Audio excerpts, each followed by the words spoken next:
Halo semuanya, pernah kepikiran nggak sih soal keajaiban yang terjadi setiap kali kita, sekedar narik nafas? Hari ini, yuk kita bareng-bareng jelajahi sistem super canggih di tubuh kita yang bikin kita bisa terus hidup dari detik ke detik. Nah, ini dia peta perjalanan kita. Kita bakal mulai dari tempat udara pertama kali masuk, terus kita susuri jalan tolnya, sampai ke pusat paru-paru, kita intip proses pertukaran gas yang ajaib, kenalan sama mesin penggeraknya, dan terakhir kita cari tahu gimana caranya kita bisa jadi pahlawan buat sistem ini. Udah siap? Oke, kita langsung aja masuk ke perhentian pertama, titik di mana semua tarikan nafas kita berawal.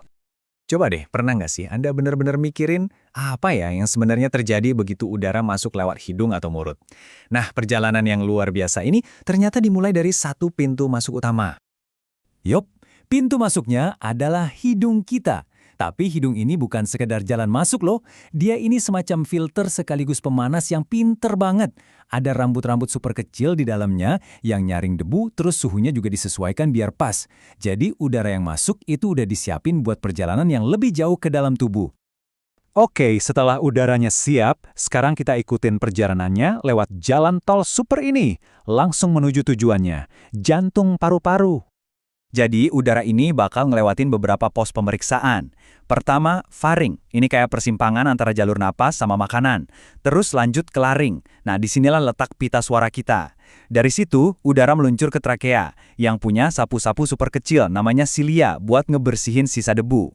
Dan akhirnya, sampai di persimpangan terakhir, bronkus yang nganterin udara ke paru-paru kanan dan kiri.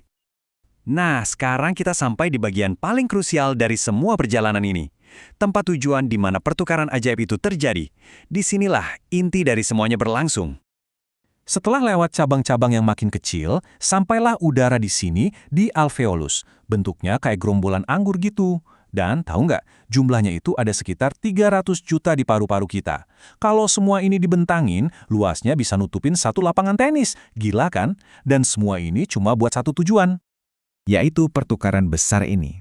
Gampangnya gini. Oksigen yang kita butuhin banget sebagai bahan bakar tubuh masuk ke dalam darah. Terus, sampah hasil pembakarannya, yaitu karbon dioksida, dikeluarin dari darah buat kita buang pas hembusin napas. Sebuah proses yang luar biasa efisien. Tapi, tunggu dulu. Apa sih yang ngegerakin semua sistem ini? Kok kita bisa narik dan buang napas secara otomatis tanpa perlu mikir ya? Nah, ayo kita cari tahu. Mesinnya. Kenalin, ini dia superstarnya dunia pernapasan, diafragma. Ini tuh otot yang besar dan kuat banget, letaknya persis di bawah paru-paru kita. Dialah yang ngerjain semua pekerjaan berat buat kita bernapas. Cara kerjanya itu simple banget, tapi efektif. Pas kita narik napas atau inspirasi, diafragma ini kontraksi. Jadi dia turun dan bentuknya jadi rata. Gerakan ini yang narik udara masuk ke paru-paru. Sebaliknya, pas kita buang nafas atau ekspirasi, diafragmanya rileks, gerak lagi ke atas, dan dorong udara keluar.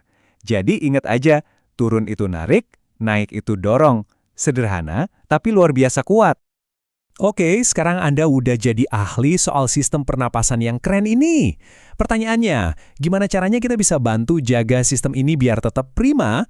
Nah, sekarang giliran Anda buat jadi pahlawannya. Tenang, jadi pahlawan buat paru-paru itu gampang kok. Pertama, dan ini paling penting, jauhi musuh utamanya, asap rokok dan polusi. Terus, bikin paru-paru kita makin kuat dengan olahraga rutin. Jangan lupa kasih bahan bakar terbaik dari makanan yang bergizi. Dan yang terakhir, kita juga harus waspada sama penyakit kayak flu, asma, atau bronkitis. Coba kita renungkan sejenak, sistem pernapasan kita ini kerja non-stop. Setiap detik, setiap hari, tanpa pernah libur, hanya untuk kita. Nah, sebagai penutup, coba pikirkan, kira-kira satu hal kecil apa yang bisa Anda lakukan hari ini untuk berterima kasih sama dia? Mungkin sesimpel meluangkan waktu untuk menarik napas dalam-dalam di udara segar, atau memilih naik tangga daripada lift. Coba deh direnungkan.